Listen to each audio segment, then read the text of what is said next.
네, 오늘이 벌써 6월 마지막 주일이네요. 반년이 이제 오늘로서 지나가고 다음 주는 7월 첫째 주가 됩니다. 1년의 절반을 넘기는 이런 또 주일을 맞이해서 우리 지난 반년을 돌아보면 참으로 많은 변화가 우리 주변에서 일어났습니다.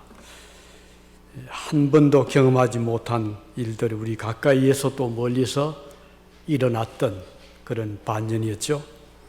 예기치 못한 이 코로나 바이러스 사태로 온 세상은 감옥처럼 문을 굳게 닫을 수밖에 없었던 지난 반년이었습니다. 학교와 직장이 폐쇄가 되고 또 사업들이 중단이 되는 마음대로 여행을 다니기도 힘든 이런 한 반년의 세월이었습니다.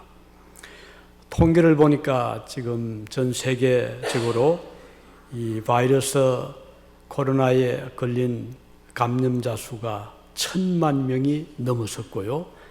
그로 인해서 목숨을 잃은 자들이 50만 명이 넘은 통계가 나왔습니다. 그러면은 적어도 한 5% 정도가 목숨을 잃은 셈이 됩니다. 미국도 이미 250만 명 이상이 감염이 되었고 사망자 수가 13만 명에 이르렀다는 통계가 지금 나오고 있습니다. 참으로 놀라운 일이 아닐 수가 없습니다. 예배를 드리는 자유가 많이 박탈이 되고 문이 닫힌 곳도 부지기수입니다. 이런 때에 우리가 어떤 마음의 자세를 가져야 될까? 이래도 우리가 하나님께 감사를 드려야 될까? 이런 생각을 할 수도 있겠습니다. 그러나 아무리 이런 코로나 바이러스가 세상을 위협해도 성도들의 감사의 마음을 막을 수는 없는 것입니다. 왜냐하면 이미 하나님 우리를 죄와 사망에서 구원해 주셨기 때문에 아무리 세상에 이런 혹독한 시련이 닥쳐오고 목숨을 앗아가는 무서운 질병이 닥쳐온다 하더라도 우리 마음속에 주신 하나님의 은혜와 사랑, 구원 은총을 생각하면 우리는 비록 세상을 떠난다 하더라도 우리를 위한 천국이 예비되어 있다는 것 생각만 하면 너무나 감사할 따름인 것입니다. 우리는 확실히 믿습니다. 우리 하나님께서는 반드시 이런 비상의 세계를 하나님은 지금 내려다보고 계실 것이고 그리고 우리에게 필요하신 적절하신 은혜를 반드시 베풀어 주실 것을 우리는 믿기 때문입니다. 이스라엘 백성들도 비상한 때가 있었잖아요.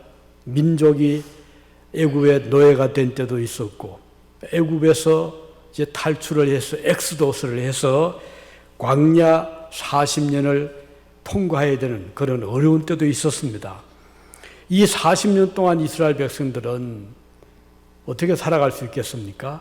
농사를 지을 수도 없고 물자를 수입할 수도 없고 그야말로 막막한 40년의 세월을 시내 광야를 맴돌면서 그들이 전 민족적으로 어린아이로부터 청년, 장년, 노년까지 전체 민족이 대이동을 해야 되는 그런 때가 있었습니다. 그러나 하나님은 그 백성들을 광야에서 굶게 하시거나 죽게 하시지를 않으시고 완전한 보호로 그 40년을 지나게 해주셨죠.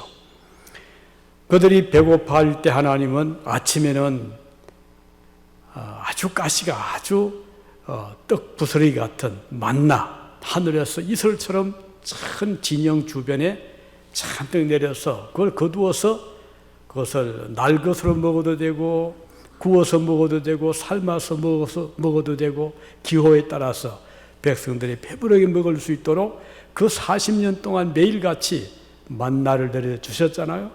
고기를 먹고 싶어 할 때 하나님은 그들에게 메추라기를 사방에서 보내가지고 아주 맛있는 연하고 구워서 삶아서 먹을 때 아주 맛있는 영양가 풍부한 고기도 허락해 주셨습니다.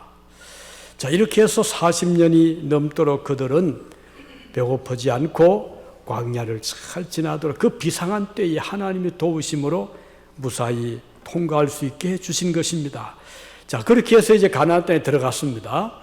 자, 가나안 땅에 들어갔는데 첫 해는 들어가서 농사를 짓지 못했으니까 들어가서 첫 곡식이 나올 그 이듬해 여름 곡식이 나올 때까지 하나님은 이스라엘 백성들에게 계속해서 만나와 메추라기를 내려주셨던 것이죠. 자, 그렇게 해서 여호수아 5장 12절에 보면 그 땅의 소산물을 먹은 다음에, 그러니까 이제 들어가서 그 땅에 곡식을 심었죠. 씨를 뿌리고, 그리고 각국에서 그 첫 곡식이 나와서 그것을 가지고 먹는 그날까지, 그 다음 날까지 만나가 내리다가 이제 곡식을 거두어서 그 곡식을 먹을 수 있는 그 때가 되자 비로소 하늘에서 만나가 그쳤더라. 참 놀라운 일이죠. 이걸 보면 하나님께서는 이스라엘 백성들의 그 사정과 형편을 아시고 그 때를 정확히 맞추어서 내려주실 때 내려주시고 거둘 때 거두어주신 것을 볼 수가 있는 것입니다. 이걸 보면 하나님이 얼마나 정확하시고 자상하신 은혜를 베풀어 주셨는가를 알 수가 있죠. 만일 아직 곡식이 나오기도 전에 만나가 그쳤다면 어떻게 되었겠습니까? 하나님 그걸 아시기 때문에 첫 곡식을 거둘 때까지는 계속해서 매일같이 만나를 내려주셨던 것입니다. 만일에 그들이 곡식을 거두기 전에 일찍이 만나가 멈추었다면 어떻게 됐겠죠? 이스라엘 백성들이 구걸을 해야 되잖아요. 가나안 땅에 살고 있던 주민들에 찾아가서 우리를 좀 살려주시오. 얼마나 그 힘든 일이지 않았겠습니까? 그런데 하나님은 그런 일이 없도록 다 때를 맞추어서 곡식을 주신 것을 보면 오늘 우리는 분명히 믿습니다. 이 바이러스 사태로 아무리 어려워도 하나님 백성들에게는 하나님이 어떤 방법을 통해서라도 우리에게 필요한 것을 공급해 주실 것임을 우리는 믿을 수가 있는 것입니다. 자, 이렇게 해서 이 이스라엘 백성들이 하나님의 도우심으로 그 어려운 비상의 때를 잘 통과하고 가나안 땅에 들어가서 정착을 하게 되는데, 그래서 그 땅에 씨를 뿌리고 첫 열매를 거두는 그런 놀라운 일을 그들이 이제 겪게 되는 것이죠.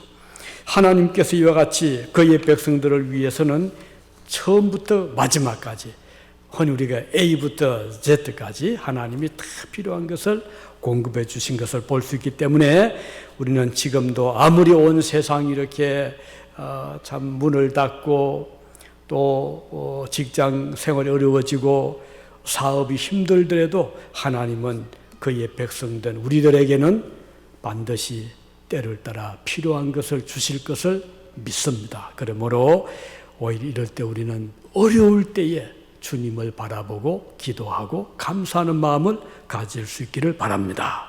자, 그러면 오늘 우리가 이제 다음 주 우리가 맥주 감사절을 앞에 두고 우리가 이 말씀을 생각을 하면서 이 의미가 뭔가, 맥주 감사절의 의미가 뭔가, 그것은 하나님의 은혜가 광야에서뿐 아니라 가나안 땅에 들어가서 또 계속된다는 것을 보여주는 뜻깊은 절기라고 생각합니다. 출애굽 이후 광야 40년 동안 하나님의 보호하심과 공급하심으로 이스라엘 백성들이 생존해 왔잖아요. 그런데 이제 가나안 땅에 들어갔어요. 그런데 만나가 거치고 메추라가 거칩니다. 그거 어떻게 되겠어요? 그런데 하나님 미리 그것을 아시고 가나안 땅에 곡식을 뿌리게 해주셨고 첫 곡식을 거두게 해주셨던 것입니다. 자, 이렇게 해서 이제 이스라엘 백성들이 그 곡식을 거두었을 때 얼마나 감격했지 않았겠습니까? 얼마나 신기하지 않았겠어요? 여러분 가정에 만일에 텃밭에다가 화초를 심는다거나 뿌린다거나 씨를 뿌린다거나 또는 야채 씨를 뿌려보면 그 싹이 트고 자라는 모습이 참 신기하고 아이들이 그걸 보면서 얼마나 신기해합니까? 어떻게 땅 속에서 이런 새싹이 올라오고 자라고 열매를 맺을까 아마 신기한 생각을 하게 될 것입니다. 하나님께서 이스라엘 백성들을 위해서 가나안 땅에 곡식을 뿌리게 하시고 열매를 거두게 하시는데, 여름 곡식하면 대표적인 곡식이 보리와 밀이 될 수가 있겠죠. 그리고 밀은 가루를 만들게 되고 그 가루를 또 빵으로 만들고, 그러면 그 백성들에게 배부르게 양식이 공급이 되는 것입니다. 자, 이렇게 생각하면 우리 하나님께서는 때를 따라 양식을 베풀어 주시는 분이시다. 그러므로 우리가 언제까지요? 천국에 들어갈 때까지. 근데 천국에 들어가서는 사실 뭐 먹지 않아도 배고프지 않는 그런 이제 낙원이잖아요. 이 세상에 살 동안은 우리들이 먹지 않고는 살 수가 없는 것인데, 지금까지 저 역사를 보면, 이 인류 역사를 보면 물론 흉년도 있었고 가뭄도 홍수 천재지변이 있었지만, 지금까지 인류가 이렇게 번성되어 온 것은 끊임없는 하나님의 도우심이 있었기 때문에 가능한 것입니다.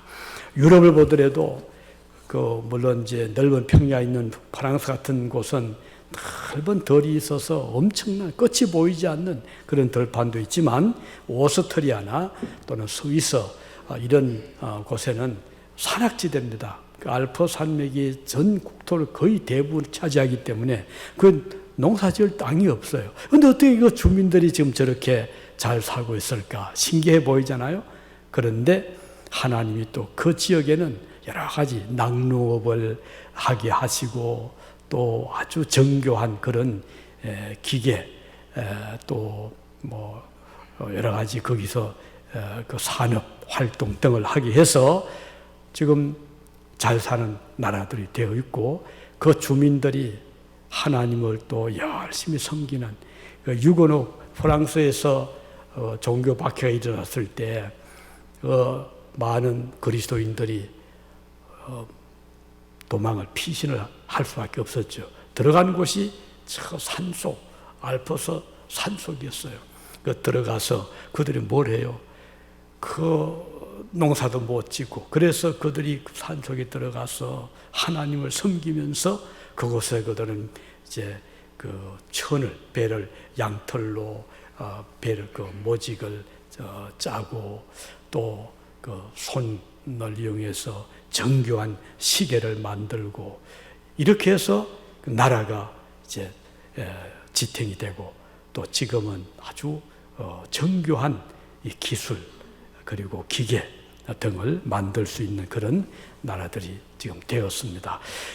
그들이 하나님 앞에 감사하고, 또 없는 무에서 유를 창조하신 마찬가지로 오늘도 하나님의 백성들은 때를 따라 주님이 도우신 은혜로 우리가 살아갈 수가 있는 것입니다. 이스라엘 백성들이 예수님 당시에 주님의 말씀을 듣기 위해서 어느 날 베스다 광야로 쫙 모였잖아요. 그런데 거기에 아침부터 해가 저물어 갈 때까지 예수님의 말씀을 듣는 일에 집중을 했습니다. 뭐 사람들이 한둘이 아니었죠. 5천, 남자 장정을 해도 5천 명이니까 엄청난 인파가 모였는데, 우리 주님이 그들에게 종일 가르치셨어요. 자, 이제 해가 지가는데 또 돌아갈 길도 멀고 다 시작한데, 주님이 그들을 그냥 돌려보내시지 않고 보리떡 5개, 물고기 2마리, 어린 아이가 먹지 않고 주님께 드린 그 음식을 우리 주님이 축사하시고 떼어 나누어 주게 하셨을 때 전 모인 자들이 배부르게 먹고 남은 부스러기가 12강줄기가 되었다. 이걸 보면 우리 주님께서 그 배고픈 백성들에게 배부르게 채워주신 주님 은혜를 볼 수가 있습니다. 이렇게 해서 풍성한 잔치를 배설하게 된 것이죠. 이렇게 주님은 우리들의 사정을 아시고 형편을 아시기 때문에 오늘 여러분들이 어려운 이런 시대, 지금 제대로 사업이 안 되고 직장 생활이 또 원만치 못한 이런 때이지만, 우리는 분명히 믿습니다. 하나님께서 어려운 때도 비상의 때도 반드시 우리들에게 필요한 것을 공급해 주시고 은혜를 베풀어 주실 것이다. 정부에서 보호를 주기 때문이 아닙니다. 누가 도와주기 때문이 아니라 우리는 하나님께서 우리의 필요를 아시기 때문에 어떤 방법을 통해서라도 채워주실 것이다 하는 것을 우리는 믿는 것입니다. 자, 그래서 이 맥주 감사절은 하나님의 계속적인 은혜를 우리에게 보여주시는 절기다 하는 것입니다. 자, 광야 생활이 끝나자 가나안 땅에 들어가게 하셨고, 가나안에서 만나와 메추라기가 멈추자 하나님은 첫 곡식을 거두게 해주신 그 은혜의 연속이죠. 계속된 은혜죠. 오늘도 하나님은 우리들에게 계속적인 은혜를 베풀어 주실 것을 우리는 믿는 것입니다. 또 다른 의미는 무엇이죠? 이 맥주 감사절의 또 다른 의미는 이 맥주 감사절은 첫 열매를 거두는 그런 의미가 있는 것입니다. 왜냐하면 밀과 보리는요, 그 전에 이제 가을에 뿌리거든요. 파종하거든요. 그럼 겨울을 지나야 돼요. 그 차가운 땅 속에 흙 속에서 밀과 보리가 땅 속에 묻혀서 겨울 동안을 지난 다음에 이런 봄에 이제 자라게 되는 것입니다. 그 긴 겨울을 인고 참으면서 견디면서 열매를 거두기 위하여 싹을 틔우는 것이죠. 이렇게 해서 이제 보통 5월, 6월이 되면 이제 밀과 보리가 자라게 되고 열매를 맺어서 그래서 이것을 여름 곡식이라 이렇게 부르고 첫 곡식이라고 말을 하는 것입니다. 자, 이렇게 해서 이 맥주 감사절은 첫 열매, 하나님 주신 그 첫 번째 열매, 첫 열매는 의미가 있잖아요. 그래서 이스라엘 백성들이 애굽에서 나올 때도 하나님께서 10가지 재앙 중에 바로가 워낙 말을 안 들으니까 또 생각을 바꾸고 번복하고 보내주겠다고 해놓고는 또 조금 재앙이 지나가면 안 된다, 못 간다. 이렇게 9번씩이나 번복을 할 때 하나님께서 어떻게 했죠? 가장 강력한 재앙을 주신 것이 있었는데 짐승에는 첫 새끼, 애굽인들에겐 첫 아들을 하나님이 생명을 거두어 가셨을 때 바로는 더 이상 버티지를 못한 거예요. 그만큼 이 첫 자녀는 의미가 크잖아요. 중요하잖아요. 그런데 이 맥주 감사절은 이스라엘 백성들이 거둔 열매 중에서 첫 열매다. 그 첫 열매를 하나님께 드린다는 데 의미가 있었던 것입니다. 그 말은 첫 곡식, 대표적인 의미가 있잖아요. 모든 주신 곡식 가운데 첫 열매를 드린다는 것은 이 모든 것이 하나님께로부터 왔고 하나님께 드립니다 하는 의미가 있는 것입니다. 그래서 이 맥주 감사절은 이스라엘 백성들이 아주 의미 깊게 뜻깊게 하나님 앞에 예배를 감사를 드리는 그런 절기였습니다. 땀 흘리고 수고한 곡식의 열매를 하나님께 먼저 감사할 수 있다면 얼마나 귀한 감사가 되겠습니까? 그래서 오늘 하나님께서는 본문 16절에 맥주절을 지키라. 이는 내가 수고하여 밭에 뿌린 것에 첫 열매를 거둠이더라. 이렇게 말씀하고 있는 것입니다.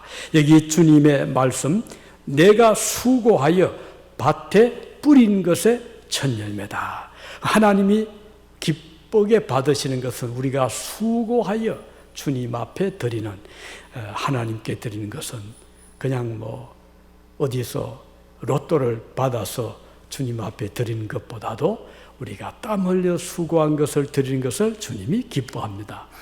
많은 성도들이 농담이죠. 로또를 사면서 이거 받으면은 우리 예배당 짓도록 헌금하겠다. 그런 아주 우스갯소리를 하는데, 물론 그것도 귀하지. 하지만은 더 귀한 것은 무엇이죠? 내가 땀 흘려서 수고해서 주님 앞에 드리는 그 예물이 사실은 의미가 있고 주님이 기뻐 받으시는 예물이라는 것을 알 수가 있는 것입니다. 오늘 우리가 주님 앞에 드리는 이 감사의 마음, 정성, 뜻, 그리고 하나님께 드리는 예물은 우리가 땀 흘려 수고한 그 열매를 드리는 것이다. 그래서 오늘 하나님 앞에 드리는 그 예물은 의미가 큰 것입니다. 시편 20편 3절에 보면 그가 너희의 모든 예물을 기억하시고 너희의 모든 제사를 기쁘게 받으시며, 이런 말씀이 나옵니다. 성도가 하나님께 드리는 정성은 헛되지 않습니다. 우리 하나님은 성도가 드리는 그 마음, 정성, 예물을 기억하십니다. 그리고 기쁘게 받으십니다. 믿음의 조상 아브라함은 하나님이 아주 기뻐하신 사람이었잖아요. 왜 그랬을까요? 그는 평생 하나님께 가는 곳마다 제일 먼저 했던 것이 제사를 드리는 것이었어요. 어떤 때는 상수리 나무 밑에서 제사를 드리고, 어떤 때는 산에 가서 제사를 드리고, 그렇게 했잖아요. 그리고 제물을 이제 양을 잡아서 이렇게 펼쳐놓으면 하늘에 솔개가 또 막 덮친 때가 있었어요. 그러면 어떻게 했죠? 아브라함이 종일 지키면서 못 덮치도록 그렇게 또 보호를 한 것을 볼 수가 있습니다. 자, 이렇게 하나님께 드리는 우리 성도의 제물은 그 속에 성도의 헌신이 있잖아요. 땀이 있고 정성이 있기 때문에 하나님이 기쁘게 받으신 것입니다. 그래서 오늘 우리 그리스도인들은 우리가 무슨 일을 하든지 하나님을 항상 먼저 생각하잖아요. 나 주님 은혜를 감사하고, 오늘 우리가 오늘 있게 된 것도 하나님 은혜다, 오늘까지 살아온 것도 하나님 은혜다 하는 것을 우리가 알게 되는 것입니다. 지금 온 세상이 이렇게 전염병으로 다들 힘들어하고, 지금 국가들이 막 이렇게 국경을 폐쇄하고, 또 외국에서 들어오면, 미국도 지금 어떤 주에서는요, 다른 데서 오면은 2주 동안 격리를 또 하게 하고 있습니다. 어떤 날은 아예 폐쇄도 시키고, 또 열어놨다 하더라도 들어오면 무조건 2주 동안을 사람 만나지 말고 혼자 있어라. 정말 힘든 이런 때입니다. 그렇지만 우리는 분명히 압니다. 하나님께서는 우리 그리스도인들의 그 걸음을 지키시고, 또 우리가 겪는 여러 가지 어려움을 주님이 위에서 하감하시고, 또 하나님 앞에 우리에 드리는 감사, 우리에 드리는 정성, 우리가 드리는 주님 앞에 이 첫 열매를 드리는 하나님의 은혜를 감사하는 성도의 감사를 주님은 받으시는 것입니다. 자, 그리고 이제 마지막으로 또 한 가지 맥주절의 의미는, 자, 이 가을, 여름 곡식이 이제 추수가 되면 그 다음 뭐죠? 가을이 오잖아요. 그러면 가을에 또 풍성한 열매들이 맺힙니다. 자, 가을에 중요한 사과도 있고, 또는 배도 있고, 열매들이 있을 뿐 아니라 또 가을이 되면 이제 벼가 있잖아요. 그러면 우리 한국에서는 가을 추수 감사절이 아주 성대하죠. 이렇게 해서 여름 곡식을 주님 앞에 받은 것을 감사하는 이 절기가 지나면 그 다음은 가을을 내다봅니다. 다시 말하면 하나님의 은혜가 또 다른 감사로 이어지는, 그래서 추수감사절, 미국에서도 이 청교도들이 천신만고 끝에 대서양 건너서 미국에 와서 어렵게 정착을 하고, 그런 과정에서 많은 참 같이 왔던 동료 청교도들이 목숨을 잃는 그런 비극도 있었지만, 그것을 버티고 견뎌낸 청교도 도착한 분들이 그 이듬해 이제 옥수수를 거두고 열매를 거둔 다음에 너무 감사해서, 그래서 자기들을 도와주었던 인디언들을 불러놓고 칠면조를 잡고 옥수수를 이제 삽고 해서 파티를 벌인 그런 일이 있었죠. 자, 이 맥주 감사절을 정성스럽게 지킨 성도는 오는 가을에 올 추수감사절을 내어다보고 지키게 되는 것입니다. 다시 말하면 감사가 이어지는 연속이 되는, 이것은 언제까지죠? 우리가 주님 앞에 서는 그날까지 이 감사의 삶이 계속 되어질 것입니다. 감사하는 것은 이렇게 아주 귀한 일인 것입니다. 우리가 하나님 앞에 감사를 드리는 하는 만족한 삶을 살아가게 되는 것입니다. 감사가 없으면요, 아무리 좋은 것이 주어져도 만족한 생각을 가질 수가 없습니다. 우리 그리스도인들이 늘 이 점을 마음에 명심하고 감사할 수 있기를 바라는 것입니다. 아마 여러분 이 카톡에 올렸던 그 글을 기억하시는 분이 계실 것입니다.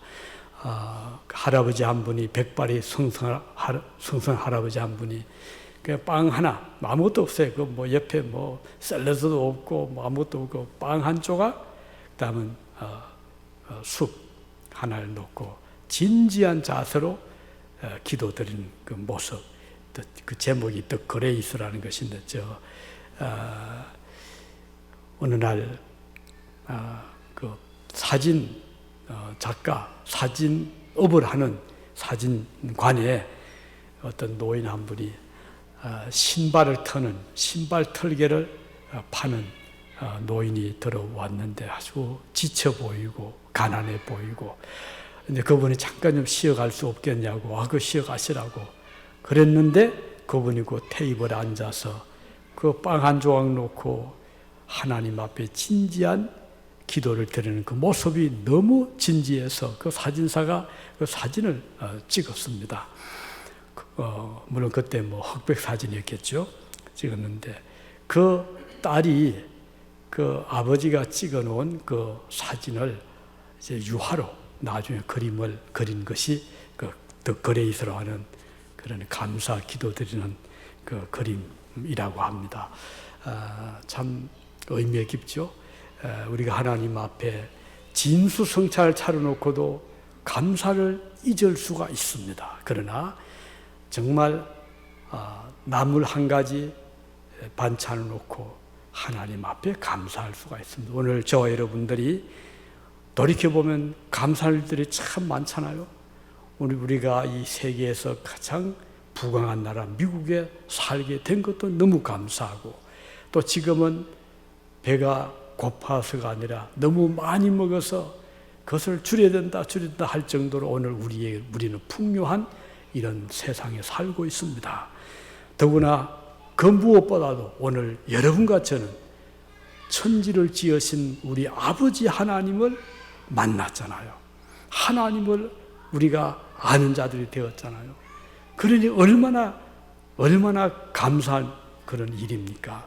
수많은 사람들이 어디에서 왔다 어디로 가는지 모르고 살아가고 있는데, 우리는 하나님께서 우리에게 창조주를 알게 하시고 그리스도를 알게 하시고 믿음을 가지게 하시고, 그래서 천국의 소망을 가지고 이 땅에 살다가 하나님께서 우리를 오라고 부르시는 그날이 되면 우리는 모든 것 다 두고, 이것들은 이제는 더 필요 없잖아요.